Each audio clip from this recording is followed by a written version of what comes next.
Hello everyone, Alistair Gold here. As you can tell, somewhere a little bit different.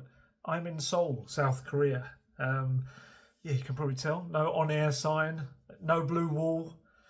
It's not the greatest view, unfortunately. Last time I was in Seoul 2 years ago, I had this incredible view of the city. This is a lovely, really lovely hotel. Very fortunate to be in this one. But unfortunately, the view is just of another building. And I also have what looks like a kind of a therapy couch kind of thing, a psychiatrist couch behind me, which I guess is kind of fitting because sometimes people say these videos are a little bit therapeutic. They're certainly therapeutic for me at times when I really want to rant and get things off my chest. So maybe it kind of works. Yeah, a rare day off on this pre-season tour. Just there's no media events happening, and we've had a real busy run of early days in this tour. So kind of just getting a chance to catch my breath, as it were, and just look over everything that's happened thus far, what's to come, and yeah, just taking kind of a mid-break pause, which gives me a little opportunity to talk to you all about everything that's going on around the club and what I've been kind of seeing out here, because it's really been quite a fascinating tour. The countries, of course, are amazing. My first time in Japan, in Tokyo, if you get a chance, do go. It's just a fantastic place. People are so lovely. Might suggest maybe not going at the end of July. It's very, very warm, very, very hot. It was pretty much 35, 36 degrees Celsius every single day. And with the humidity to back that up as well. So yeah, you would kind of just essentially walk out of your hotel into the street, and within probably about 2 minutes, you're absolutely dripping with sweat. I obviously feel for the players more than anything, because how in the world they play. I went for a little run today just in Seoul around the park, and here it's a little bit cooler. It's a little bit of a breeze. It's about 29 degrees, 30 degrees. I said a little bit cooler.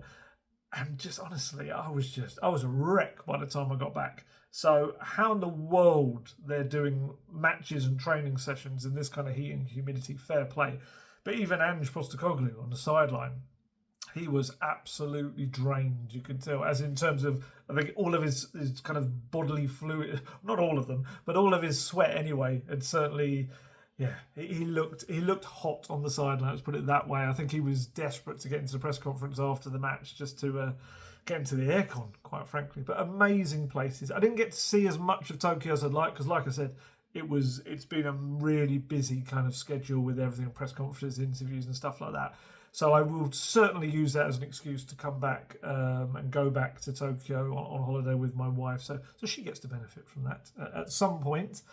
But yeah, probably won't go in July. I might look for a cooler month. And yeah, of course, Korea. Korea's everything I remembered it being 2 years ago. It's a fabulous place, brilliant place. And I mean, I only arrived yesterday, so I haven't had too much time to kind of look back around again. But yeah, it's very fortunate to do things like that, and I'm fully aware of it. And also kind of getting to see a little bit behind the scenes, like the interviews that we had to do in Tokyo, as they often are, were kind of in and around the team hotel. So you kind of get to see a little bit more of the dynamics and the bonding. You see that in the open training as well, but you also kind of get to see a little bit away from that. And just this really nice vibe about this group. It's a much younger group of players. You know, there's only, how many are there? 31 now that Radu Dragic has joined them in Seoul. And it's a probably average age. I mean, you take out Sonny. Poor Sonny's probably the oldest. I think he is the oldest player now, 32 years old. If you take kind of his age out of it, bearing in mind, you know, Højbjerg's not here. Romero probably would have been one of the older players as well had he been there. Probably Madders. Yeah, Madders and Basuma are probably up there. The average age is probably around the 20 mark, 21, I would imagine. Someone with, you know, far more time is probably able to actually look at that. But there are so many 19-year-olds. Obviously, we know about the 18-year-olds and a certain 16-year-old in Mikey Moore as well. And just kind of just getting the vibe amongst them all and going out to some of these appearances they have to do. They're just a really tight-knit bunch, because you've got the senior players who obviously know each other very well. You've got the under-21s who obviously know each other very well. And there's this really nice blend when you put them together. They're not like clicks or anything like that. They're all really mixed quite nicely from what I've seen. And it's as always, these tours are always a fascinating experience. Not only to see what happens with the club behind the scenes, but also to see the way they're kind of received in each country. And both countries just gone mad for them. You know, the Spurs fans are so passionate in both Japan and Korea. It's been brilliant. Had an interesting press conference the other day as well. You might have seen with Ange Postecoglou, and it was James Maddison. It was meant to be Timo Werner, but it ended up being Madders because Timo Werner was unwell. So unwell actually he didn't play the next day either against Vissel. But it was one of these kind of classic press conferences abroad where essentially you have a moderator, you have a translator, and then the player and the manager. So they can be a little bit awkward because you've only going to get us, like, whereas in the UK we can probably reel off about 3 questions in a go in our turn, whereas in these they're very much you've got the mic, pass it on to someone else kind of thing, and this sort of stuff. So you have to be a little bit clever. You have to go like, and firstly, I've got 2 questions for you, or something like that, to try and make sure you can kind of get everything in you want to say. And the way these work, you'll have Ange kind of, I felt sorry, she was excellent, the translator lady, but I did feel sorry for her because Ange will go off on these long kind of monologues that he sometimes does, and you can see her just writing away, and then she has to kind of translate that as well. So I mean, myself, and there's only myself and another English journalist out here, Seb from The Athletic, and we both kind of went up and said, you were brilliant to translate her. And she said afterwards, thank you, but you don't know if I'm saying any of it right, which is true. She might have just been making it all up and saying random things that, Spurs are terrible, Spurs are this, Spurs are signing Lionel Messi. It could have been anything. We might have heard the word Messi. But yeah, I mean, as always in those press conferences as well, the manager ends up kind of doing a bit of the heavy lifting. All the questions seem to go to them, unless you're with Sonny, which we've got tomorrow in Seoul. Otherwise, pretty much the player only has to ask a couple of answer a couple of questions. From Madders, we got, what did we get? Got about him essentially saying that Spurs, he wants silverware this season. That's what they're going to get. They're going for big things. And he dropped the major news that his former Leicester teammate Shinji Okazaki is a great dancer. So there you go. Don't say you don't learn things from these press conferences. Postecoglou had tougher subjects. He was asked whether Spurs would sign any Korean players, which we know they have. He was asked if they would sign any Japanese players, which he kind of skirted around a little bit. He kind of said, it's a difficult one, isn't it? It's a very much kind of from the local media. There was a great question someone asked him about after the match, actually, in that press conference about, what would you tell people? Why is it great to support Spurs? I just thought it was a lovely question, and you could see he kind of laughed. It's a bit like, I've never been asked that. And just essentially he kind of went down the line of what he wants to make the club and why he wants to make it such an enjoyable club to support. So, we'll see if he kind of does that, because it's not always enjoyable. It's not always enjoyable. We know that. But we're addicted. It's in our blood. That's we're stuck with it now, aren't we? Hell or high water, as it were. But yeah, I asked him about transfers in that one, which was probably a key quote from this tour so far. As not saying, I got him to say it or anything. Anyone else would have asked the question. I just essentially asked, the fans obviously are getting a bit worried about transfers because you haven't had really senior players for them now, other than you could maybe argue Timo Werner, and we'll talk about Archie Gray and Lucas Bergvall because I still believe that they are going to be players for the now. But yeah, it's he was good on it. He was good, and he said, as you say, at this time of the year, it's pretty hard for supporters because they don't have all the information. And it's fair to say there's plenty of misinformation out there. We're working hard to bring players in. It's a process that you sometimes have to be patient with. But in terms of what we set out to do, that's still the plan, and you have to stay disciplined with that. Sometimes the timings don't work out, and it doesn't happen as quickly as you want, and you don't get the players in at the right time. But I think it's really important that you stay disciplined and not run off and chase other things. So what we started with at the start of the summer is still there, and I wouldn't want to put timelines on it. A lot of that is out of our control, and we just need to be patient. from where I sit at the moment, we're still in that phase where what we identified is still what we're after, which I thought was fascinating, because it essentially shows you that that's it. The original targets are still the ones they're going for. So think of that what you will, make of that what you will, whichever players you want that to be. But certainly, it's... I thought it was really, really interesting in terms of he doesn't seem down. He doesn't seem down. He doesn't seem kind of upset or worried or concerned or anything. Of course, it's risky a little bit, a big bit, because if they don't end up getting those targets, they are going to have to switch to others late in the window, and that doesn't always mean you're going to be able to get them. I thought the thing about misinformation was quite interesting. And it does, I've said this before, but it does, I think, come from the fact of the way Johan Lang works, because there's a lot less out there.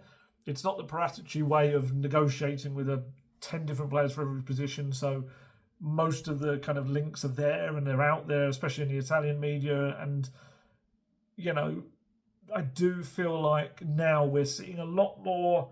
Look, there's always a lot of rubbish in a window, but I feel especially at the moment with Spurs, there's a lot of links where maybe there's only slight interest, or maybe there's been contact in previous years. I don't know. But yeah, I did wonder about the kind of the misinformation, whether he was talking about, let's say, the Chiesa stuff, the Federico Chiesa stuff, because, he's been linked with Spurs like really, really strongly as well in recent weeks, and like kind of real talks about, I guess, negotiations and things like that as well. Just on Chiesa himself, he's had a difficult time of it. He had the cruciate ligament injury, kind of came back properly. Last season was his first full season in a couple of seasons. It was a bit of an inconsistent one. I looked back, and just between end of November and start of May, he only scored 3 goals and got 1 assist. No assists, I've written down here. So he's not a player that is kind of a guarantee anymore as he once was. A very talented player, but obviously he's had a tough time of it. But like I say, these kind of reports around him have been so strong. But from everything I understand, kind of out here on the tour, is that people around Spurs are a bit like, what? They're just a bit nonplussed by it all. And, he's not believed to be one of their original targets. So very much so, if Ange is talking about the original targets they're going for, then there's kind of no truth. I saw something even today about, what was it? Oh, it was about his agents coming to England to talk to prospective clubs. And it said that Spurs and Chelsea are among those interested clubs. And I kind of thought, so I looked at it and I just thought, oh, wait a minute. I don't know, unless he's going to talk to Mabel, the cleaning lady at Hotspur Way. There's a lot of cleaning people at Hotspur Way. I don't think it'd be brilliant if there actually was a Mabel. But unless he wants to speak to Mabel, he's going to be knocking on that Hotspur Way door trying to look for anyone that's going to answer him, because they're out here. They're here in Seoul. Johan Lang is out here in Seoul, as is Daniel Levy, of course. And Scott Munn's been here in Asia as well. So anyone that you potentially might want to contact about a transfer at Spurs and talk over, you've gone to the wrong place if you've gone to London. That's not really where you want to be going. So kind of it didn't really make much sense, that story. It was the wrong time for that one to come out as well. But I guess, hey, if they did end up by the end of the window turning to a Chiesa, it kind of meant that everything went a bit wrong. And that's with no disrespect, but it's kind of saying that the original targets that they were going for did not end up being the ones that they were able to get. So, like I say, it is a risky strategy. It really is. But what I would say is it kind of shows a desire to build this squad in Postecoglou's image and exactly what he wants.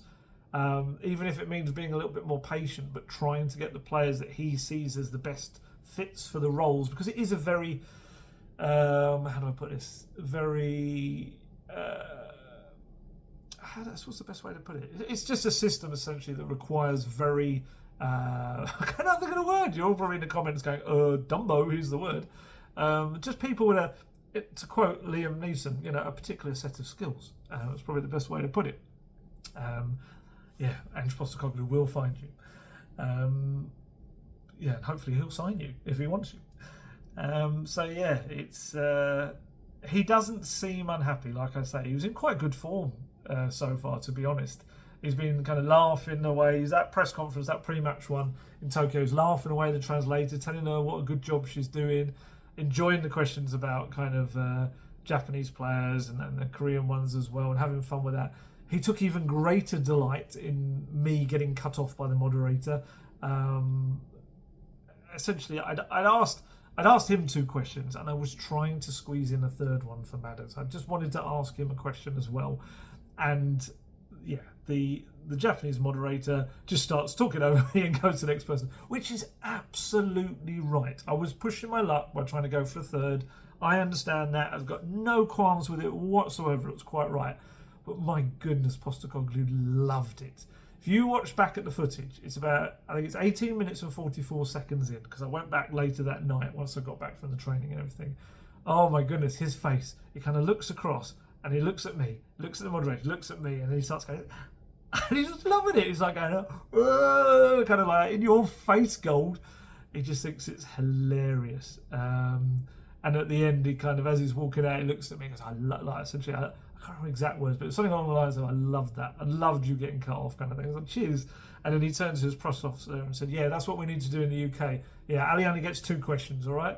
It's like, brilliant. It's like 12,000-mile round trip for Ange Bants. Thanks for that. That was what I was after.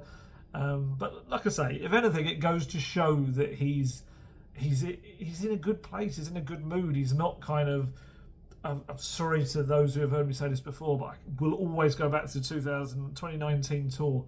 Funnily enough, to Asia, to Singapore and Shanghai, wasn't it? Where Pochettino was so annoyed that he'd only got Tongi through the door. He really was, and it showed it. Everything, every question about transfers, he was just so grumpy about it. It kind of lightened up a bit towards the end of the tour, but it was tough going. Postecoglou is not like that. And look, Postecoglou is not a yes man. He's not someone that will be happy with, mediocrity or happy with a lack of kind of attempts to get what he wants. So he would show that, and he hasn't thus far. He's been pretty good fun, to be honest, as well. And actually, following on from that, after me getting cut off after my second question, when I went to ask my second, because I quickly grouped them together in my post-match press conference, and for the first one I said, firstly, I think I asked him about, I think it was Mikey more first, and then I went, secondly, for my next one, he went, lastly. I was like, okay, this is going to be a thing now, isn't it? I wonder if he's going to use it in the UK. Just 2 for you. And the second one was about transfers as well, which we'll talk about. It was about strikers and getting one in, which he was a little bit vague on, but I don't think he entirely shot it down. So, yeah, he was enjoying himself. What else have I done out here? I have went to a really kind of nice event with it was Archie Gray, Lucas Bergvall, Deki, Kulusevski, Pedro Porro, Alejo Veliz. They were meeting with children and families from Yokohama Children's Hospice. So obviously a very good cause. It was just really nice. They were playing they were giving these goodie bags from the families of the children, which was really nice. And then they were doing kind of traditional Chinese games with them.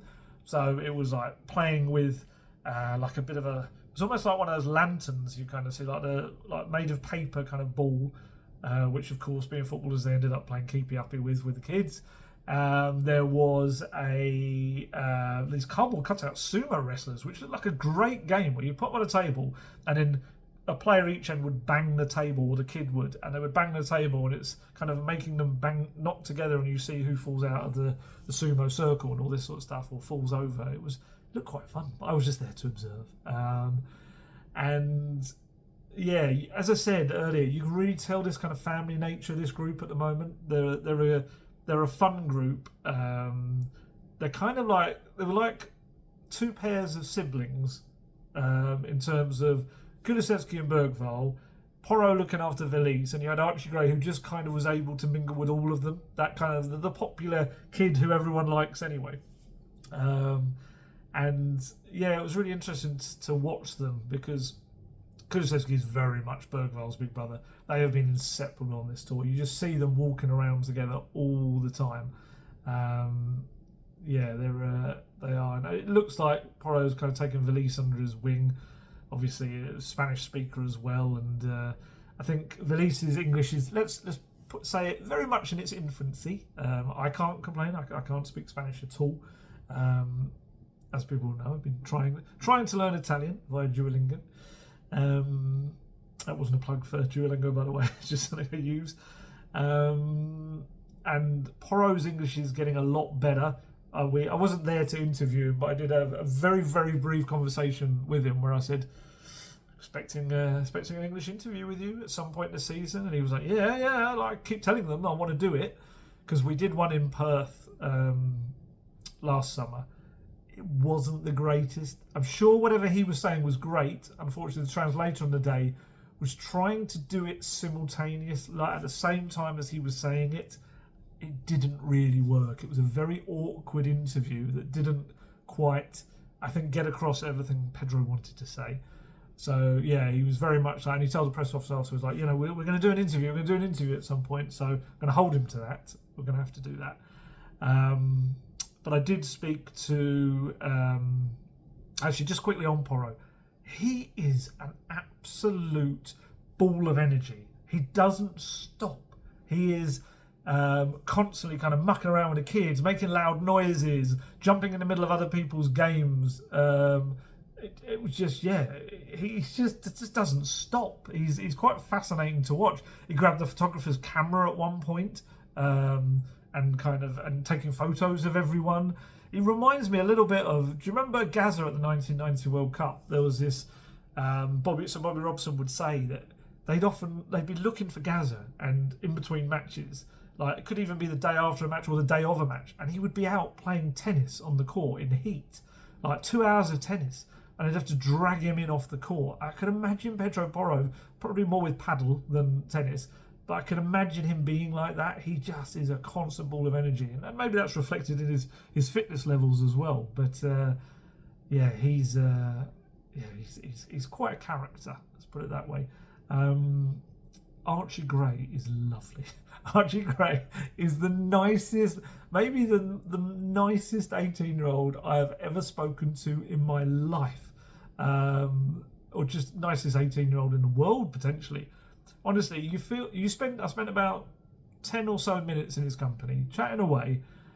You come away just kind of feeling really positive, and you kind of feel like, hey, if he's the next generation, then we're all okay, kind of thing. He's that, honestly, no exaggeration. He is such a lovely young man, as I say on many of these videos.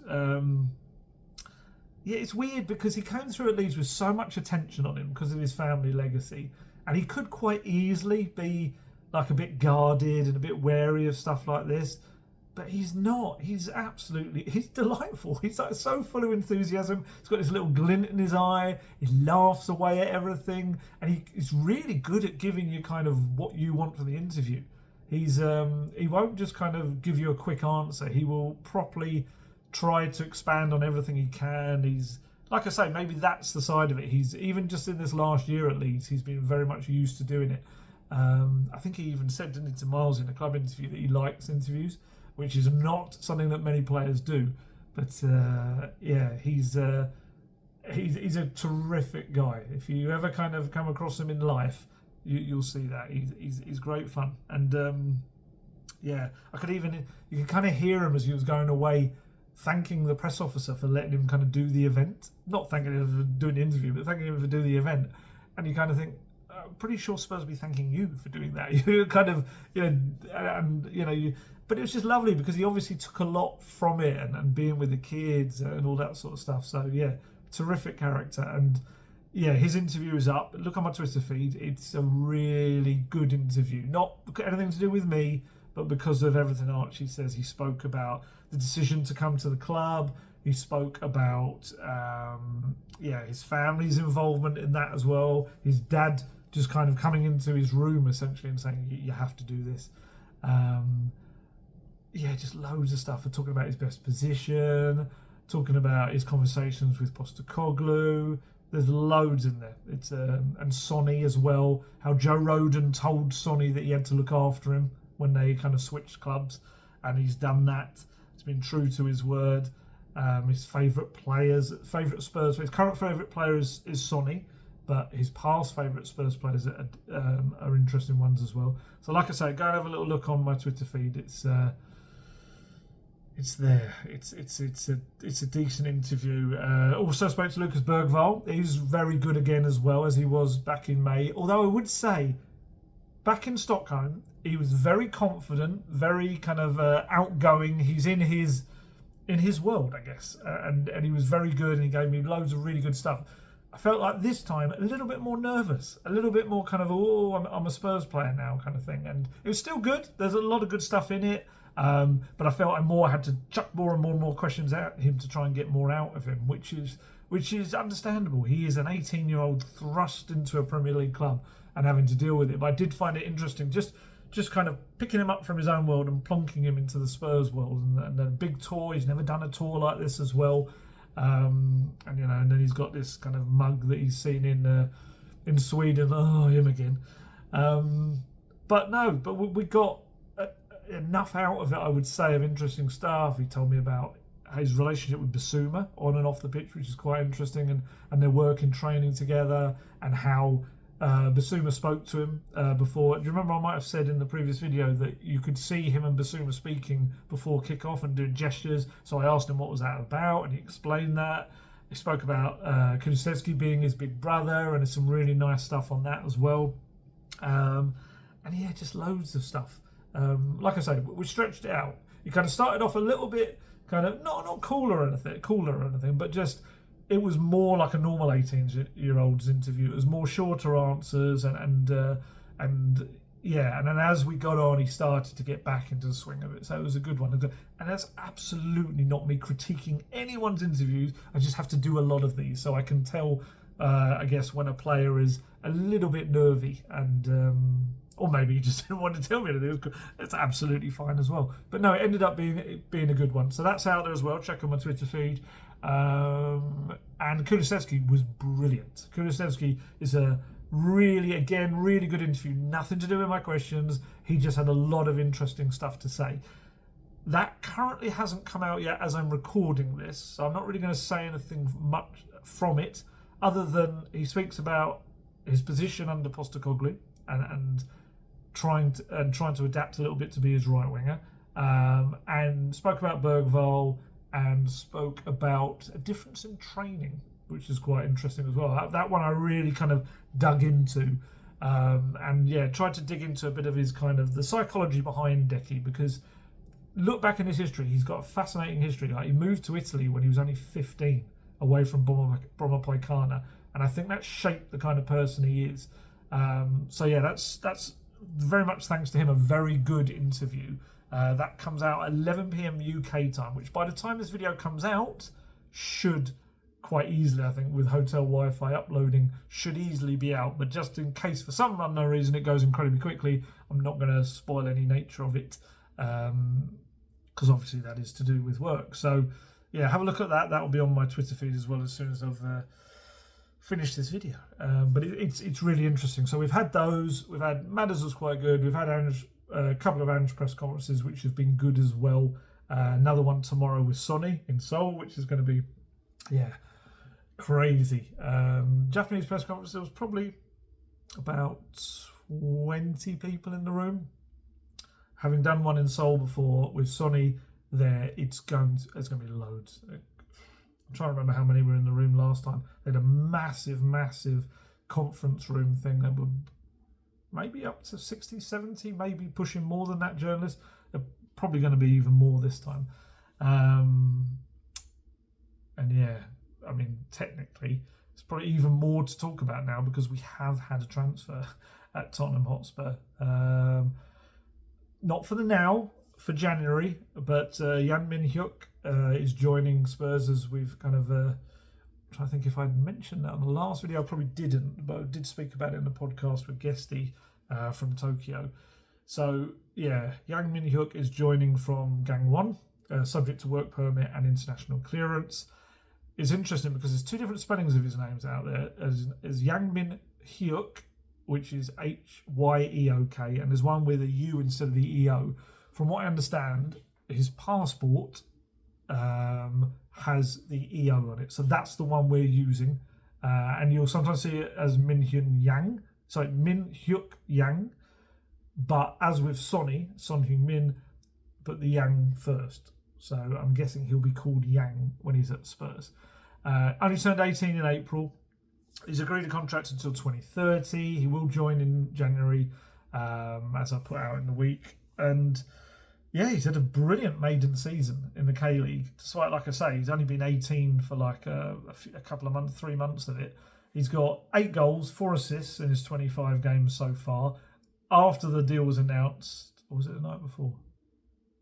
I can't remember now. The days merged into one here. But he, scored a brilliant goal. It's like, what a way to kind of announce yourself with all the spotlight on you as well. I think maybe it hadn't quite gone through yet. I think when that was going. Yeah, I think it was. Yeah. Sorry, I don't know why I'm talking about there as if I'm having a conversation with someone. There's no one else in here with me.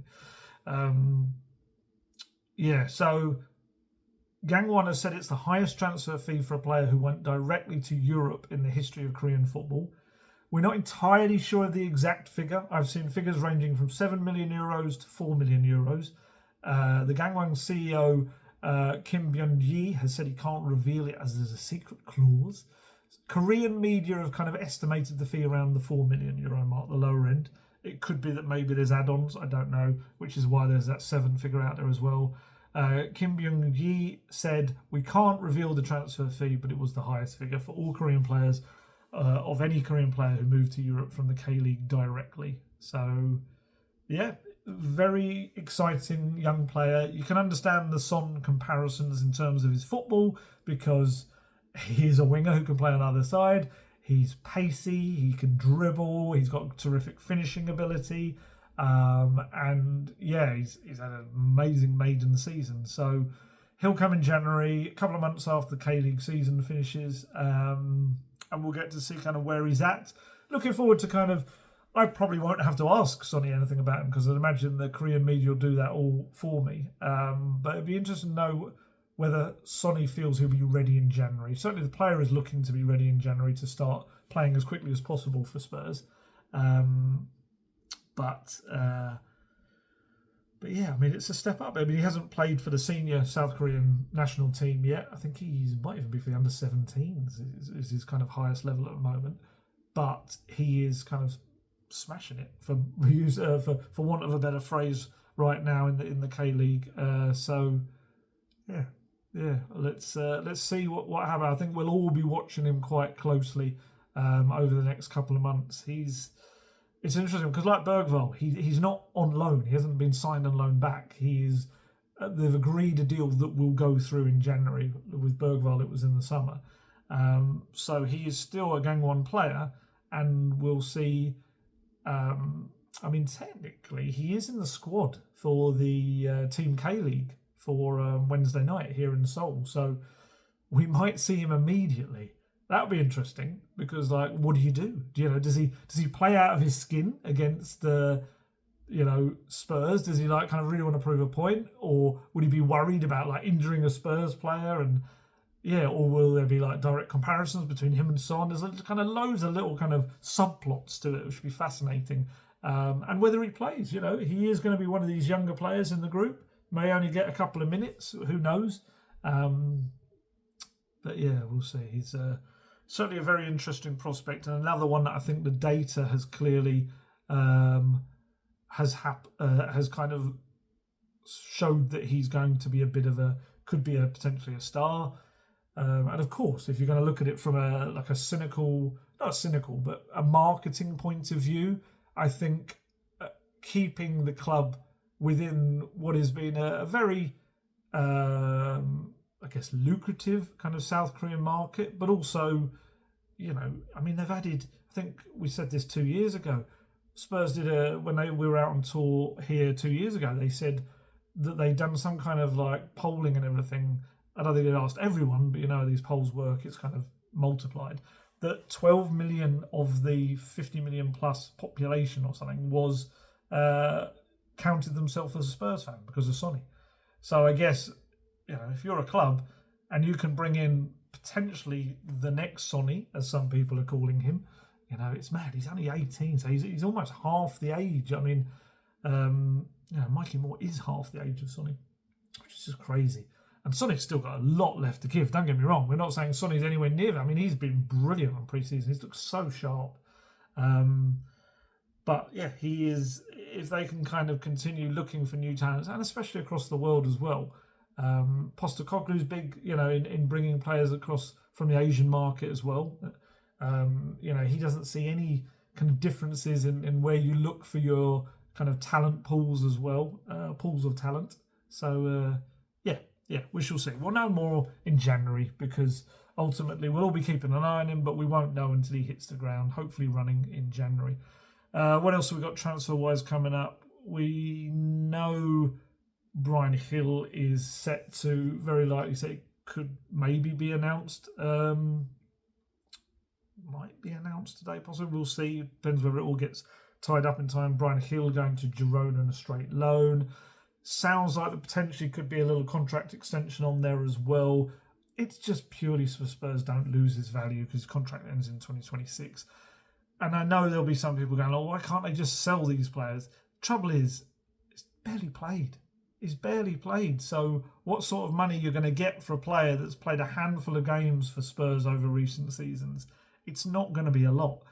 But yet you loan him to Girona from a kind of a business sense, I guess. He goes there, plays decently for a season or so at a club that finished third in the La Liga last year, going to have Champions League football next year. His value is going to go up. So it kind of makes sense in that respect to loan him out for now. Get over whatever you get back, whether it be a loan fee, wage contribution, or all the wages, I don't know.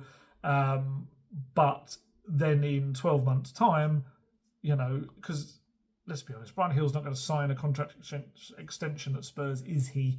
In terms of, let me stay at the club that don't play me, yay!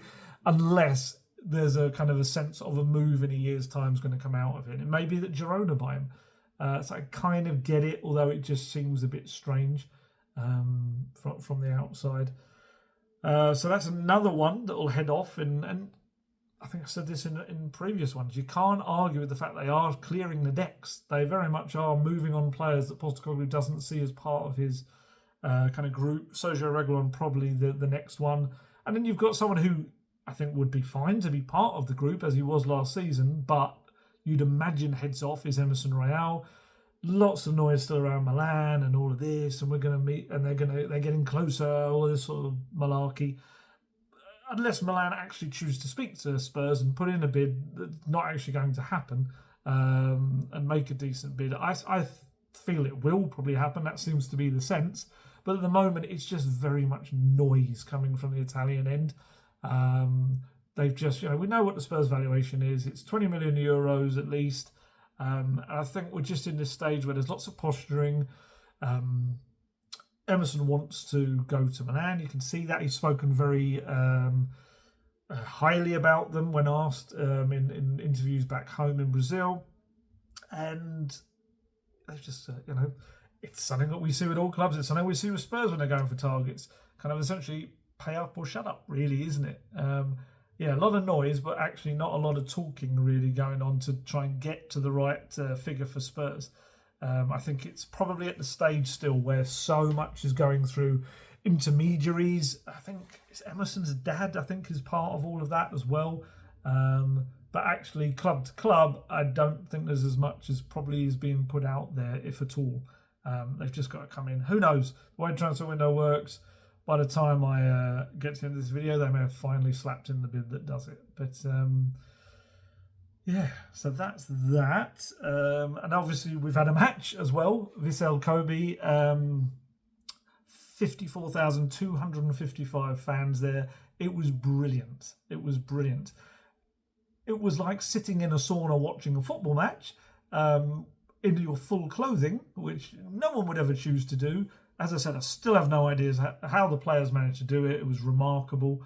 But the fans were brilliant. The Japanese fans were so noisy. They were brilliant in the open training as well. It was like about, it was over 3,000 or 6,000. I can't remember the figure now, but they were brilliant. They were chanting all the kind of stuff you'd hear in Tottenham every other weekend at the Tottenham Hotspur Stadium. Every chant you'd hear there, you heard here. Here, but in Tokyo. And it felt like a home game on Saturday. It was a brilliant atmosphere. It was really, really good.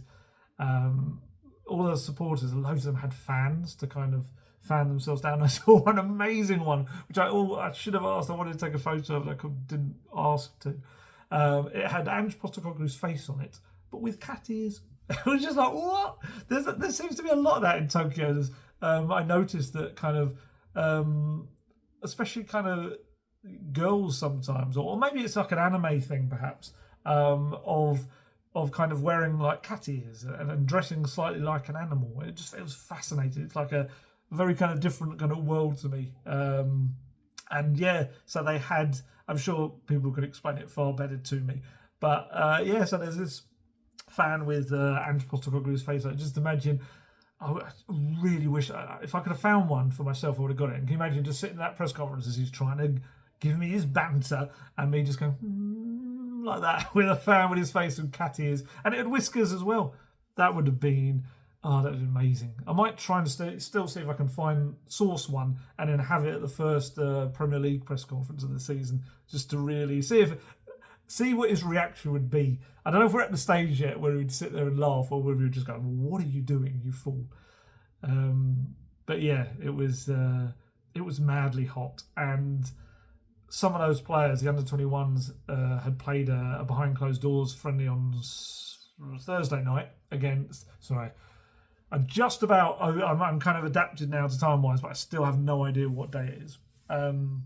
The under-21s with a sprinkling of slightly older players took on Japan under-20s in midweek. It was 5-2 they won. And a lot of those players then went on and played a decent chunk of the game on Saturday. And I don't know. Maybe just because they're so young. I guess when I was a teenager, I had ridiculous amounts of energy. But fair play. I suppose the working in this kind of heat that they've been in, I suppose it makes it easier when in the Premier League, and the pace of it all. You've kind of, it'll feel like a cool breeze, I suppose, compared to that and what they've been doing. The game itself, it was a good test in terms of fitness, because Vissel Kobe have 24 games into their season. They're the reigning champions of the J League. They're fourth at the moment, or they were when the game kicked off. I don't think they'll have played since. What are we on? No, of course they wouldn't. It's only 2 days later. But yeah, they're as match sharp and everything as you could possibly be, like almost more than halfway through their season. So yeah, for Spurs, who most of those players had only played 45 minutes in a half, across a couple of games. So it was good from that respect. And they tested them, that they scored twice. I think they scored, it wasn't them, it was Yokohama last year. But yeah, Spurs had dominated the match still. They did. 73% of possession. They made 667 passes to Vissel's 210. They had 19 shots on goal to Kobe's 8, and 8 of their 19 shots were on target. Vissel had 4 on target. They did score first, though. It was a bit of a mess of a goal. 9 minutes in, Pat Matasar, no one shouted to him, telling him to not slide in and cut out across. He tries to, and it just flicks across the box to Yuya Asako, who's about 4 or 5 yards from goal, and just smashes it into the roof of the net. Nothing Vicario, who was back in goal, could do about it, really. Equaliser, beautiful equaliser. Archie Gray, again in central defence and superb, plays the ball into Kulusevski. He knocks it out to Brennan Johnson. Brennan Johnson knocks it back in. Kulusevski flicks another beautiful back kind of flick for him this pre-season into the path of Pedro Porro. Has the kind of forethought to take it inside the defender and roll it into the net. That's the kind of goal that Postecoglou wants the team to be creating. It was beautiful. Then they had a few other attempts first half. Vissel had a couple of times where they almost got through but didn't quite. Porro was quite good in his defending, chucking back. Archie Gray again very good. But then Spurs scored within a minute or so of the second half starting. Porro puts Johnson down the right. Johnson was quite quiet, but it was a lovely ball across. And Sonny's there at the back post to smash it in. And it's another classic Postecoglou goal. yeah, very decent indeed. And yeah, what I love is seeing Sonny score in Asia. It's just brilliant. And I've been very fortunate to see it happen a few times now on these tours, and it's just lovely for the fans. Look, he is the biggest player in Asia. He is. He's such a huge icon in this continent. And when you see him score like that, just the noise is incredible. And it was great. It's a nice goal as well. Nice finish, nice move. So that was that. Then Spurs kind of changed up the lineup quite a bit from that point on. They brought in a lot of the younger players, but to be fair, they were still creating a lot of chances. Jamie Donley had hit a left-footed curling effort to hit the base of the left-hand post. Sorry, right-footed effort. I don't know. It hit the base of the left-hand post. Mikey Moore had a couple of opportunities. Had one where hit the shot past the keeper and the defender just kind of slid past and his arm stopped it going in. I don't know whether VAR would have ruled it out in the Premier League because of the way he was sliding. It might have been a natural body position, but still was unfortunate. And then he sent a diving header over as well, Mikey Moore. And then, of course, in the classic don't take your chance scenario, Vissel scored an equaliser.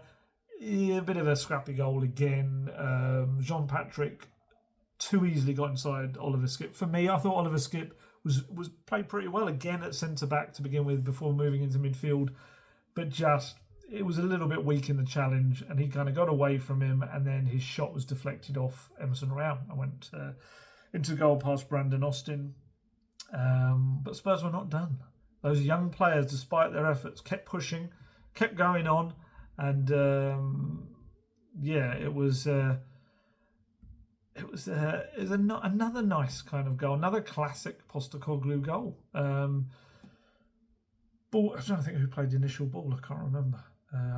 It got to Manor Solomon anyway. Manor Solomon's got the ball. Jamie Donley. People always say I'm saying Donnelly. I'm not. I'm saying Jamie Donley. But it just, unless you literally go Jamie Donley, it's going to sound a bit like it if you run it together. So Jamie Donley, he knocks it into. He points to where he wants it. Solomon finds him, gets the ball, cuts it across the face of goal where Mikey Moore taps it into the net. And yeah, it was again one of those classic Postecoglou goals, which you think people would work out how to stop, but it's the variety of them. Having seen the way they train deliberately so much, so many like various balls in, various players. It might be the winger, the fullback. It might be the midfielder who goes in and plays the ball in, and then on the other side, it might be the striker. It might be the fullback. It might be the winger. It can be anyone that kind of or a midfielder puts the ball into the net. So there are so many options. It's why it's not as predictable as it seems. It's kind of predictable in the goals are likely to come that way often, but it's unpredictable in the nature of how it comes about, if you understand what I mean. Of course, they score other kinds of goals as well, and I would like to see them take more shots from outside the box at times, but this is kind of what they're pushed to do, really. And it works. It does. It's score a lot of goals as a team. Scored a lot of goals in pre-season already. They've won every one so far. Of course, scorelines don't really matter in pre-season, but it's the style of football, and they're playing the right football, and the young players are playing the right football as well. That's the beauty of it. You can see that the senior side are playing the football that Postecoglou wants. Then often, when you change it to a younger team, in most kind of pre-season friendlies, you see the kind of quality go like that, whereas it's just being maintained because they're playing the same kind of football that Postecoglou wants. It's very good. He was happy enough after the press conference. Just spoke about it being a good game, about the conditions. I'm just looking over his quotes now.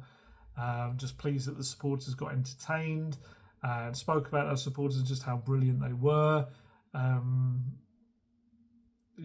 Just how appreciative he is of it, of the support they get as well. And they got a trophy.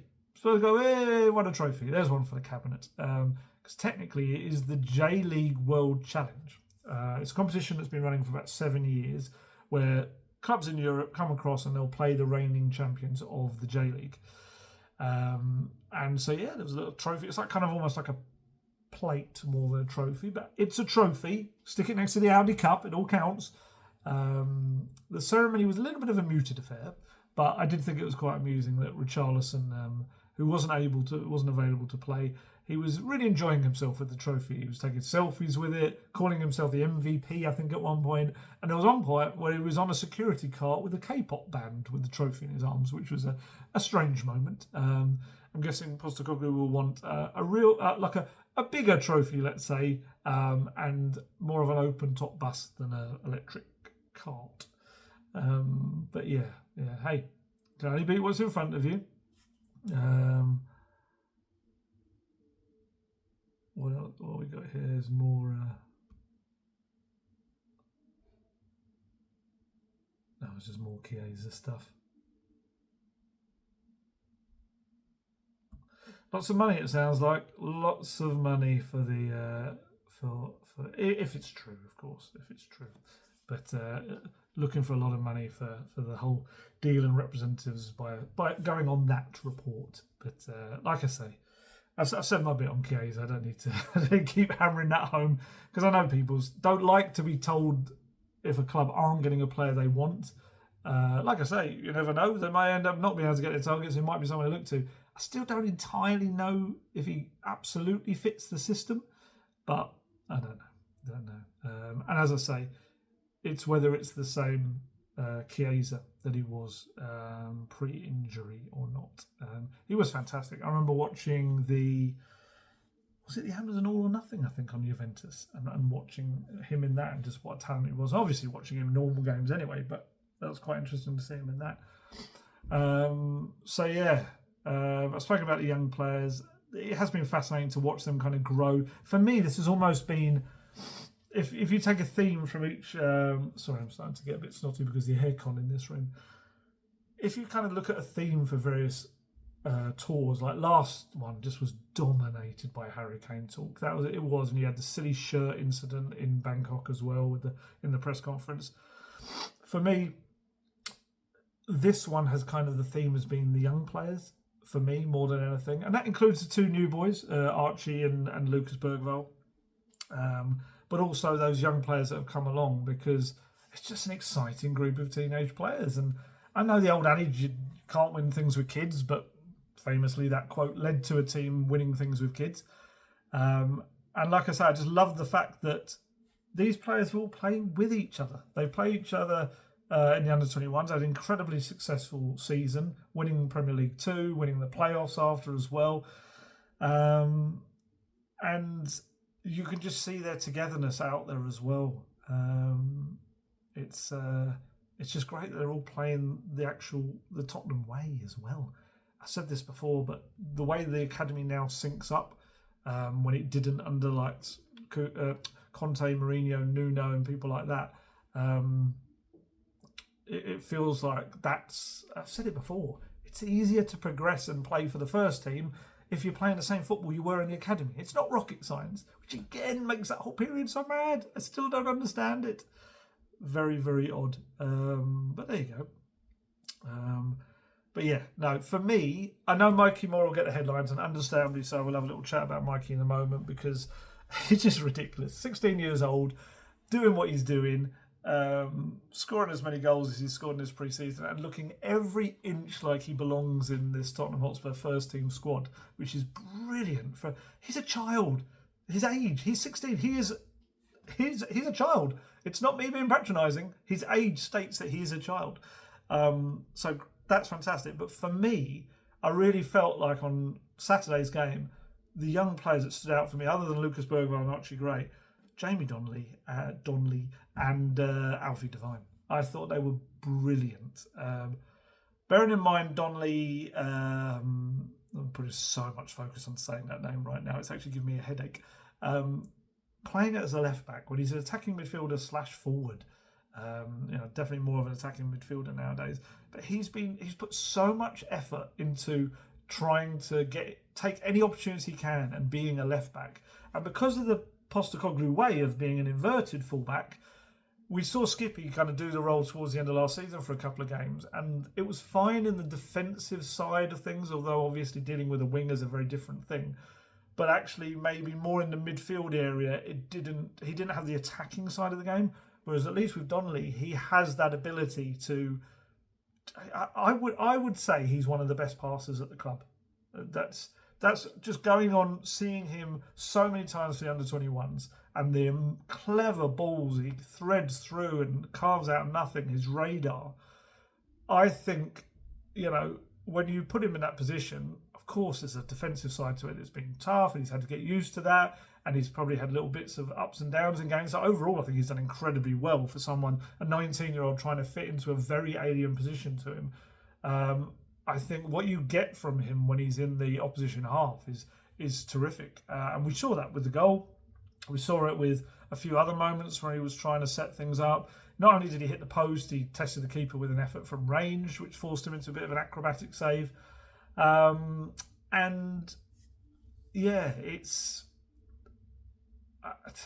feel there's a little bit of me that feels like when he plays with the senior players, they maybe don't give him the ball enough. I don't think they realise how good he is, maybe, which is mad because they must be training with him day in, day out. Whereas when he's playing with the under-21 or a younger group, they all look to him. He's like one of their leaders. He's their kind of playmaker. So you saw that as the game wore on Saturday. They just kept giving him the ball every time. And he was doing brilliant stuff with it. And that was what led, it definitely did lead to the winner because he had played a big part in that. I think he's done really, really well. Like I say, his fitness is incredible. I think he played the bulk, if not all of the match on the Thursday. In the heat, even more. It was an even hotter game because it was 5 p.m. kickoff, whereas it was 7 p.m. on Saturday. So to do that, it was an hour-long game because of that heat. But then to go in and do 45 minutes against Vissel Kobe, a team who are, like I said, a match sharp. I don't think enough's been made of Jamie Donley this tour. I think he's been fantastic. And I think it is. I think it's just being overshadowed, understandably to a degree, by a 16-year-old who's doing very, very well and is an incredible talent. And Alfie Devine, I thought, was excellent. I think every time he's come on in recent games, he's looked very good. Tested the keeper with a terrific shot from kind of a very tight angle. And he's just very good with the ball, very efficient. And he looks like a player who has been on a couple of very helpful loans. Went to Port Vale, did superbly there. Went to Plymouth. Tougher loan because he was stepping up to the Championship, but a good experience and development loan for him. And he's come back looking like a professional player rather than an academy player. And he's done really well. Really kind of happy for him. I just feel a little bit. It's just unfortunate for him in a way. He's gone. Last summer he was not quite the Mikey Moore, but he was the exciting young player in the group. He's gone away and come back and it's there's Mikey Moore, there's Bergvall, there's Archie Gray as well. All these kind of players have come into these positions that I would play in. So he may end up having to have another loan. But he will only keep getting better and better. And I think hopefully Spurs will keep him around and you'll see the long-term benefits of it as well. But I think it was very good. As for the other players before we get to Mikey Moore, Lancashire came on, did well again. Shows kind of maybe what he's doing in training that Valise and Scarlett didn't play any part, whereas Lancashire did get a little chunk and he almost scored again. He was like inches away with a sliding effort. He's doing well. Everyone else no one looked out of place really. They all came in and fitted in really well. George Abbott again doing well, and everyone. Ashley Phillips, obviously, he's played a lot of football in the end last season as well. It was a good young group. But of course, it's difficult to ignore Mikey Moore because he's 16 years old and he's making everyone sit up and take notice. And it's even the very reserved Postecoglou. I asked him about him, and he used the phrase "super exciting," which I've never heard him say that ever. That sort of stuff. He's the youngest player by a long stretch in the squad. I watched him he went out. He was heading out. I was in the hotel lobby when he was heading out to do. You might have seen. I think he went with Ben Davies, and I can't remember who the other player was now. Maybe Luca Gunter. I think it was Luca Gunter. Went out to do experience some just traditional Japanese kind of life and culture. And just watching him go out there, and he's not like a little kid or anything. He doesn't really look like a 16-year-old. But he was heading off to go and do this activity, and you could just. But he did look a little bit like wide-eyed as well. Because it's an amazing experience for a 16-year-old. God, if I was 16 and being told I was, let alone playing in the Premier League and all of that, but being told I was heading off to the other side of the world to see a culture that I don't know whether he's been there before. He might have been on holiday and might have been there with the England youth groups perhaps, but just what a brilliant experience for him. And watching him go out, it was like you could just see, like I said with Bergvall, the nerves of this kind of. When you're 16, you're very comfortable in football, and these kind of players, they don't look nervous when on the football pitch, but putting them in situations where maybe they've got to suddenly, just put into situations they're not used to, just like a little bit like deer in the headlights. But it was nice because it kind of reminded you that he is just 16 years old as well. It's fantastic. But on the pitch, he plays without fear, tactically very clever. His movement's superb. We saw the goal he scored at Hearts was a brilliant goal, and this goal was just more about the movement. It was getting into the right position, and fantastic. And like I said, he had another couple of decent opportunities as well. And again, fans singing his name. He's heard that now at so many crowds. That's brilliant. And he is. There's more and more belief growing in him. Not just among the fans, but you can see in the coaching staff and the other players trusting him a lot. And they love it. They love it when he scores. There's a real, every kind of, even senior players, they love it when a 16-year-old kind of gets to kind of have these moments because they know how talented he is. They know he's got the potential to be an absolute star. But you still got to do it. I think I said this in a previous video. How many times we see these young players that kind of don't... They kind of have all the hype, they have all the stuff about them, but ultimately they just don't really get the goals and they don't kind of do the things that you then need to do to push on. And but he's doing everything he can right now, and it's fantastic. He is still so young.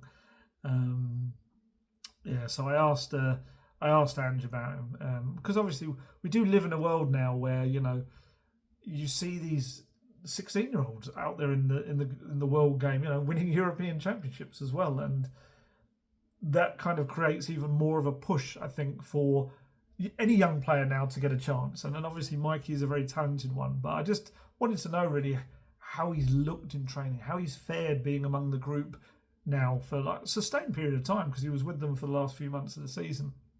And Postecoglou said, yeah, Mikey's been fantastic since we brought him in. He's earned his spot on the roster at the moment. He did that at the moment, just to keep him on his toes. He did that at the end of last year. He got a run with the first team because we could see in training he was handling himself really well, and that's followed through into pre-season training. He's been good in all the games. He probably should have had 3 goals tonight, to be fair, but he did take his goal well by being in the right areas. All we can do is keep allowing him to develop, but we have to remember that last year he had some injuries and he's only 16, but yes, super exciting. I think the future with a lot of our young guys looks pretty promising, but it's our responsibility to make sure they realise their potential and continue to work hard at their game. It's we all want these transfers, and Spurs do need transfers, of course they do, but there's also got to be a slight wariness, I suppose, within the club of blocking these players that are coming through. I was watching the documentary Spurs did on it's like a pre-season one. It's good. I mean, the episodes are only like 10 to 15 minutes or so, but it's quite a little interesting insights with Ange, with the coaching staff that we don't normally hear from, and like Matt Wells, senior assistant coach technically, he was speaking about young players, and he said, I was just talking to James Maddison, and he can't believe some of the talent of the young players. It's really exciting for us as a coaching staff. Mile Jedinak said, you see the senior players create this environment and guide these young professionals along their way and on their journey. It's been a real joy to see that, not only in training, but you get evidence of that within games as well with how the team is trying to play. The legendary Korean journalist Sungmo Lee, who is who's been out on this tour as well, he got Sonny in the mix zone while we were doing the press conference, and he asked him about the young players. He asked Sonny, and Sonny said, I believe they are players, this was all of them, I believe they are players with a great future and they're training really hard. When I see them, they remind me of when I was at that age. I'm trying to help them and give advice to them. For sure, they have great talents, and I think we better not expect too much from them. Enjoying their development while watching their play. And look, I did feel like Postecoglou kind of did them down a little bit, did down the youth a little bit towards the midway through last season, I think it was, when I asked him about them. And I kind of felt at the time, it's like, I get what he was trying to say. He was trying to say that the reason they're having to buy in players like Bergvall and now we've seen Gray was because there wasn't quite this production line. I do wonder whether he slightly underestimated what was coming through, perhaps. And obviously from then on, they had this terrific end of the season. They won the playoffs in Premier League 2 as well.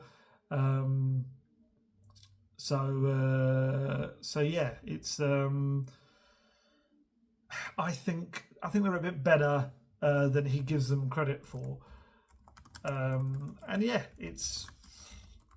Sorry, you can see I'm replying to a message there. I've just got to reply to my daughter messaging me from England while doing a video, not understanding I'm doing a video, so I just want to make her aware that I'm here, but I am unable to talk right now. But I'm still pausing the video to say this, so it hasn't really worked. Yeah, but he did say on this occasion, he said, there's always an opportunity, mate. This was in this little documentary thing. There's no blockages. As in the young players are in front of us every day, and it really comes down to them. Yeah, because normally every summer there's one young talent that comes through. I think last year it was Alfie Devine, and previous years we've seen Skippy come through. We've seen Harry Winks in the past kind of come through and then go on to play a lot of matches. It kind of feels like there's a group of them that could do that. It might not be straight away. You know, it might be just some of them get a little chance this season, and Mikey could well get a fair bit of minutes this season the way he's going, and it could be that others head out on loan first.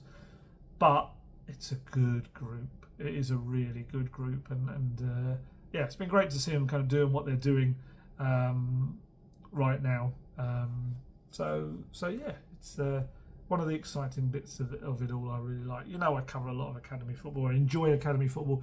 I say I cover a lot. I get to as many academy games as I can is probably the best way to put it, around the first team. As for the senior players, just very quickly, talking about them, Davies and Vicario had their first 45 minutes. Both did okay. Vicario couldn't really do much about the first goal. Had a little bit of a flap at a cross that came into the box, but other than that, dealt with everything. I mean, he hasn't actually played a match because he didn't play a minute in the Euros, so he probably hasn't got that match sharpness. Ben Davies did fine, did a big block at one point in the Spurs box, which was a classic kind of Ben Davies block. He's been 10 years now at the club, which is remarkable. Fair play to him. Not remarkable because it shouldn't have happened, but just anyone that can handle 10 years of Tottenham is, yeah, you know, it's an interesting club. Let's put it that way. There's a lot going on inside it. I've just noticed on my feed there that Newcastle have touched down in Tokyo. When I was sat in a coffee shop working away on my first full day, I was in there and what's his name? Jamie Milner walked in. That was Jamie Milner? James Milner walked in. That was an interesting one.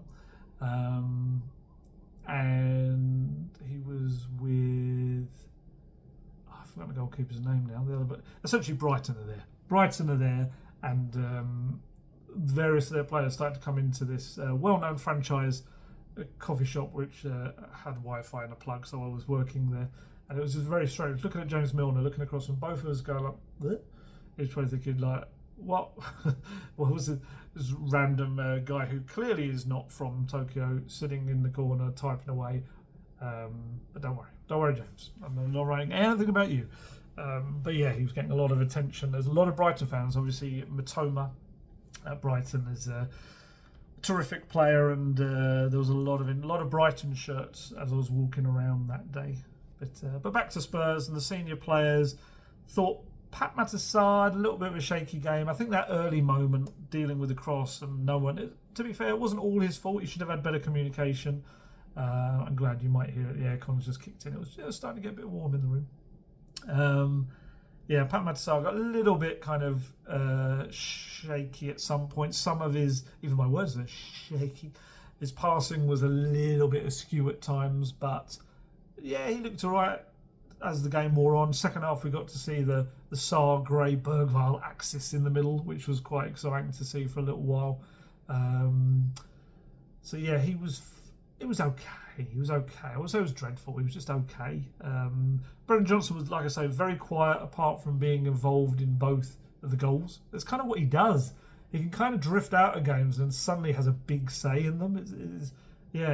Obviously that's something he's going to have to improve, his consistency and how much he impacts games. But yeah, I do find that fascinating with him. Yves Bissouma looked good again. He's just, he looks very confident at the moment. Little tiny thing, but maybe just scoring that goal, I think was quite an important thing just for his confidence, really, just to get him kind of ticking over, really, for the new season. We want more of the Bissouma of the start of the season last year than the one that kind of looked a bit fragmented and not technically fragmented, but his season was fragmented. He lacked rhythm. Same with Maddison. I thought Maddison looked good, has looked good this pre-season, looked sharp. And it's about maintaining consistency himself and staying away from injuries. Pedro Porro was excellent. Pedro Porro had a really good game. Other than the lovely goal and putting Johnson away for Son's goal, I just thought defensively he looked pretty bright. Kulusevski probably looks like the sharpest player for me in pre-season. I think he's been superb. Playing in that kind of number 9, more like a false 9 role in a way.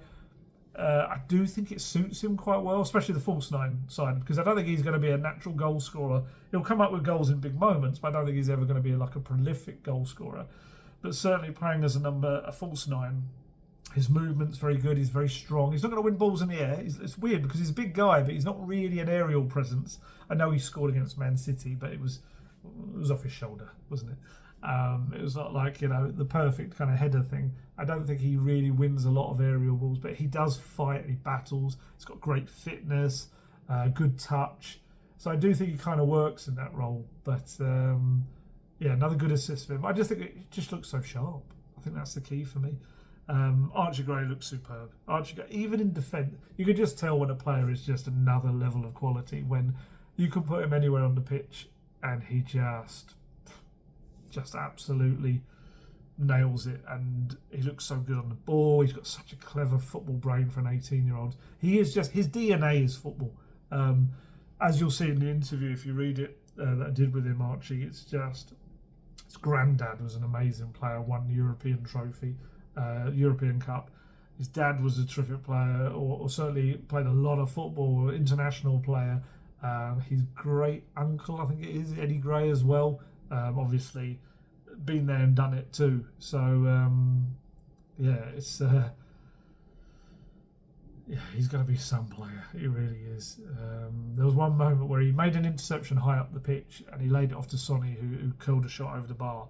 And even as Sonny was doing that shot, because he was a centre-back, Archie knew, even as an 18-year-old, he had to get back. And he got straight back into position as centre-back. To be fair, he was like, and leaning right over when he got back, which is absolutely understandable in that heat. But it just showed, just a little thing like that showed the real tactical and understanding of where he needed to be after doing that. And he's fantastic. I honestly, my prediction for him, injury aside, I think he'll get far more starts to begin with than we expect. And I think by the end of the season, I think he'll be regularly starting for Spurs. I don't think that's the wildest prediction either.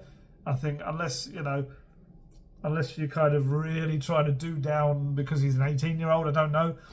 I think he's one of the most talented young players that I've seen certainly in a Spurs shirt, but I think maybe across the game in terms of the English game in what he can do as an England player. And it's no coincidence that Gareth Southgate's been talking him up as a potential England player before he kind of left that job. What a player. What a player. A little bit of David Pleet news, which I knew was coming, but it's just come up, which is why I was slightly distracted in that answer because I could see it coming up. We'll talk about that right at the end. Bergvall, another bright 45 minutes. He's got a really good engine on him. He's very good on the ball. There's one lovely little dribble he did into the box. Uses the ball well. Definitely got a bit of Lamella about him, which surprised me. In that he's got a bit of bite. He's got a bit of bite. I do think it's come from that. You might remember from my interview back in May I did with him, where the Allsvenskan players started just kind of kicking him a lot. Well, after it was announced he was going to Spurs, just maybe a bit of bitterness, maybe a bit of trying to prove that they're as good as him. So he took a lot of whacks, and Jørgarden complained about it to referees. But when I asked him about it, he was like, kind of essentially bring it on. He said that's the way it's going to prepare me for the Premier League. It's not going to be any easier in the Premier League. And I do think it toughened him up, and he's got this little bit of bite about him. You know, when he's young, it may lead to the odd little bit of certain cards coming his way, perhaps. You know, we've seen this with other young players that get targeted and get kicked and stuff. But yeah, he's a very exciting young player to watch as well. Decision making occasionally is the only thing that belies his age. Sometimes he makes a pass or makes a decision on where to run or move when you think, okay, you won't probably be doing that within a year or two's time. But everything else about his game is a very good level, I think, to kind of make an impact probably sooner than people expected. You'll see. I don't think I can tease it yet, just in case or say anything in it yet, just in case it comes out. But read what Decky has to say about him. And he's quite interesting on where he's at, Bergvall, in talent, and whether he can make an instant impact or not. But he's certainly looked very bright so far. Just keep an eye on that little hip thing that he had that took him off against QPR. I said it was in his bone, and he kind of pointed to his hip. I did notice about 5-10 minutes into the second half that he was kind of feeling that area and slightly stopping every so often and kind of holding it. He obviously seemed to kind of play through it, but just hopefully that's not something that becomes anything else. But he's good. And you can absolutely see why Barcelona wanted him. I can see how he'd fit into Postecoglou. That was a weird hybrid of the two names. You can see how he'd fit into Barcelona's system, but thankfully Postecoglou has got him in his season. It almost became a very weird word. Sorry. It's a bit later in the evening here, so my brain's a bit scrambled. But he's doing very well. He is. And let's not forget, the level and intensity of the football and training under Postecoglou will have been a big shock for both Gray and Bergvall. They both kind of admitting that in the interviews that I did with them. It's like, it's another level. It's very, very fast. It's relentless, as we know. And for them, coming from what they've come from, even, with Archie Gray and Daniel Farke's Leeds training, it will be a step up in a lot of ways. And it's they're doing very well. Who else? Manor Solomon. I haven't quite seen him explode. He hasn't quite got that explosiveness that he had yet, but that's understandable. 10 months out with the knee problems, he's gonna take a little while to get back to where he was. Absolutely.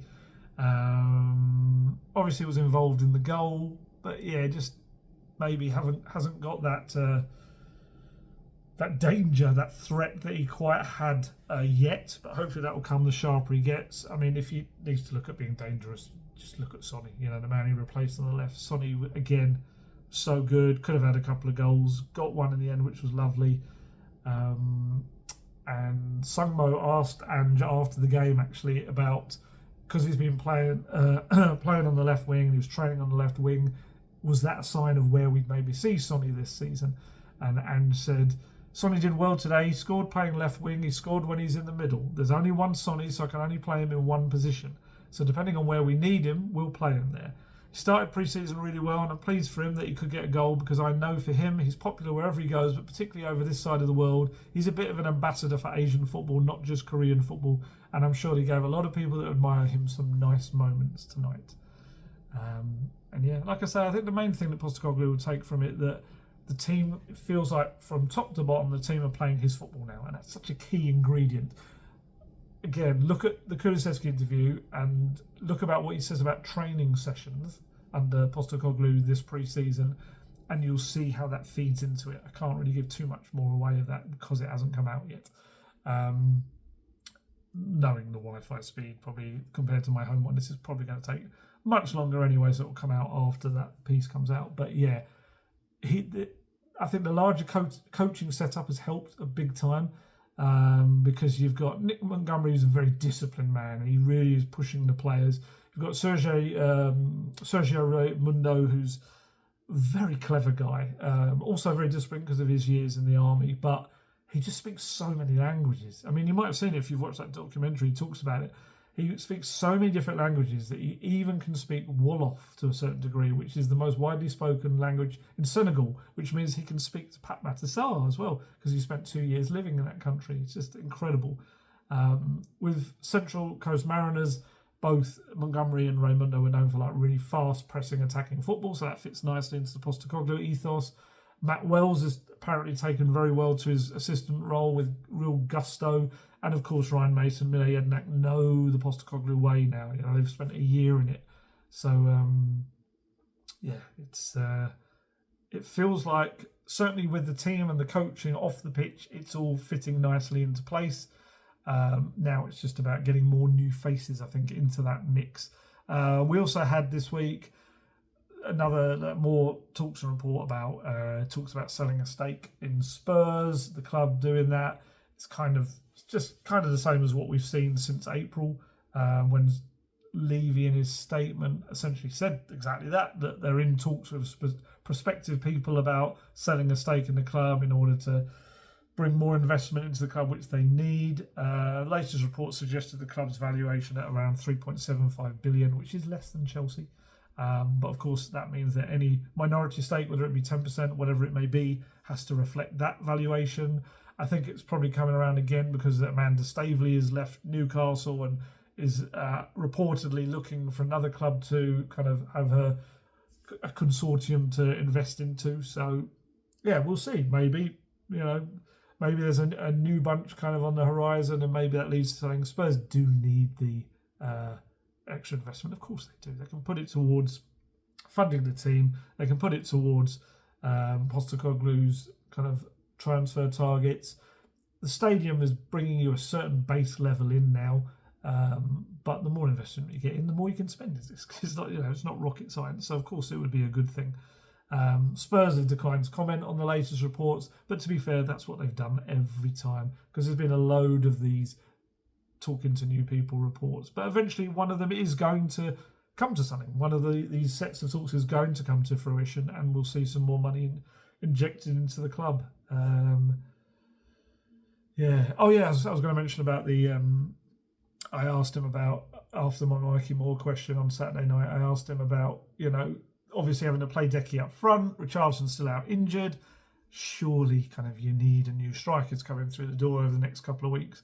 And his answer was, I think I said yesterday, nothing's changed. This was to my question about transfers the previous day. We had a strategy of the kind of players and what we need to bring in. We played Decky through the middle like we did last year, but obviously with Richie out and Timo's unwell today, we're a little bit short in that front third. We've got a clear plan of what we need to do in this transfer period, and that's what we're working towards, and we know the areas we need to strengthen, and the clear focus is on that. He didn't knock it down. We know they need a striker. Of course they need a striker. It's there for all to see. They need new faces in other positions as well. They do.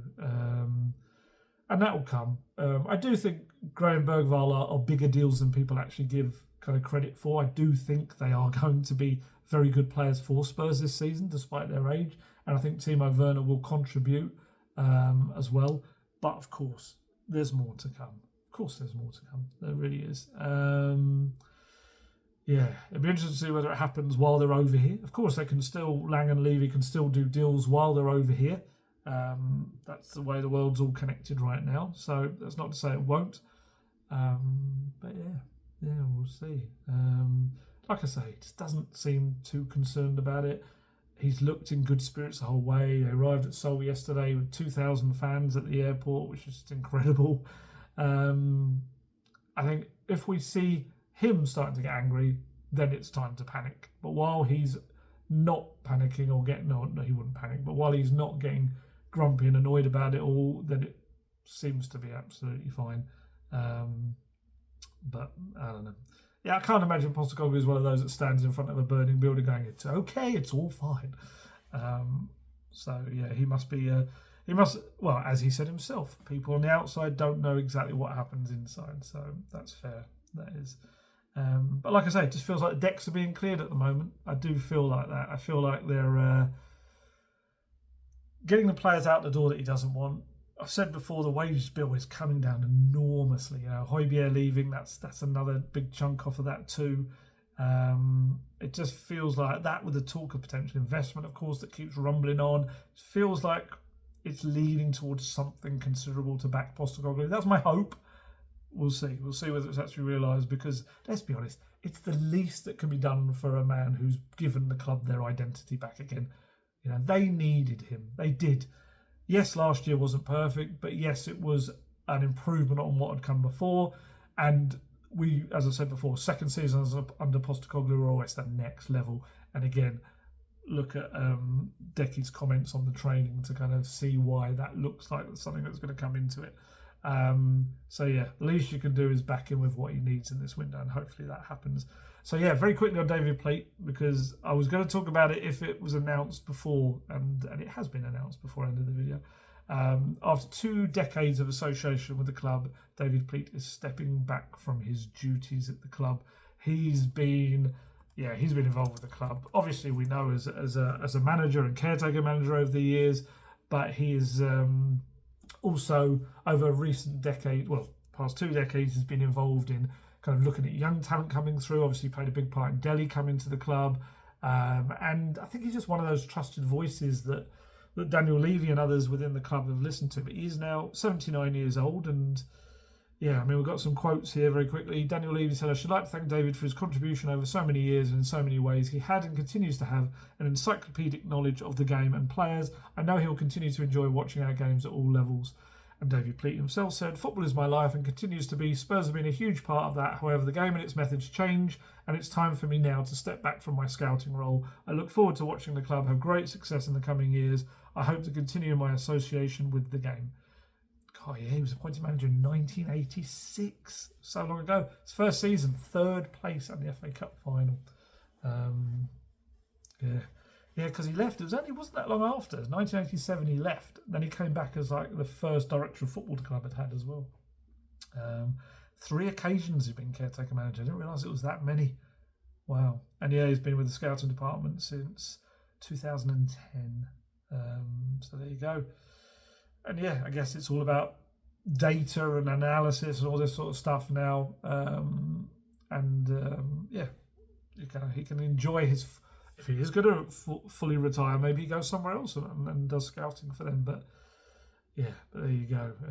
I certainly know some various players over the years that he's kind of been involved in that didn't come to fruition, and then went on to have very good careers elsewhere. But there you go. So yeah, David Pleet heading off after 2 decades. So yeah, right. So that should wrap up there. This has been a long video. I didn't actually anticipate it being this long, but there was a lot to cover on this tour.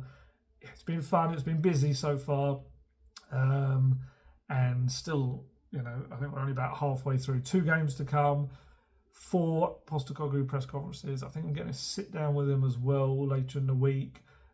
More interviews to come, speaking to Jamie Donley and Brandon Austin tomorrow. Sonny obviously at the presser.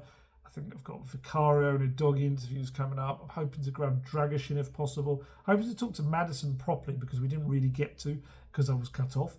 And yeah, maybe Brendan Johnson, a few others. We'll see. I've still got to speak to Ledley King and Ozzy Ardiles are out here as well. So loads still to be done before I get back. And yes, I do have a couple of days off after I get back. So maybe that's when all the action will happen and I don't have to report on it. I can just let others deal with it.